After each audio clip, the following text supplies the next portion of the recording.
My name is Wiseman Mpepo. I'm an activist that lives in Khayelitsha, in one of the occupations called Sqalokucha.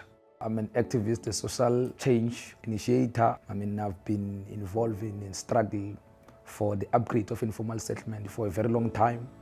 But again, in the struggle for land and access, and ownership has always been part of the center of my activism because of the history of colonialism, dispossession, and how, black, the poor, the most, the working class have been, isolated and excluded.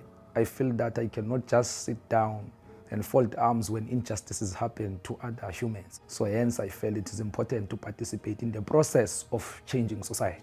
What makes me more interested in becoming the fellow is because of the question of health equity. The occupiers themselves are the most vulnerable, especially when it comes to this question of health equity, because we understand that the system in South Africa and even in the continent is not working for the poor.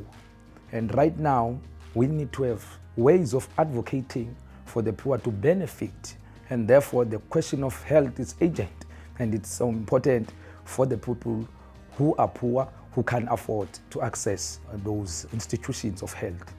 I'm hoping to gain knowledge from other fellows as well as the comrades who are participating, especially on this question of love and how we can use love as an act, as a political act, in terms of shaping society. Recently, I've been obsessed with a slogan, and I wrote it even on my Facebook sometime, that let love lead. There has to be a foundation that makes you your leader, a principle. And I think one of the important principles is that love should be what we see in a leader. So what triggers one to be interested in the struggle to change society is what is inside, and that is love.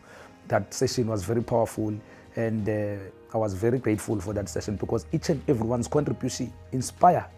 And I felt like everyone, when they were speaking, it meant something new to me. So I think, that's my contribution.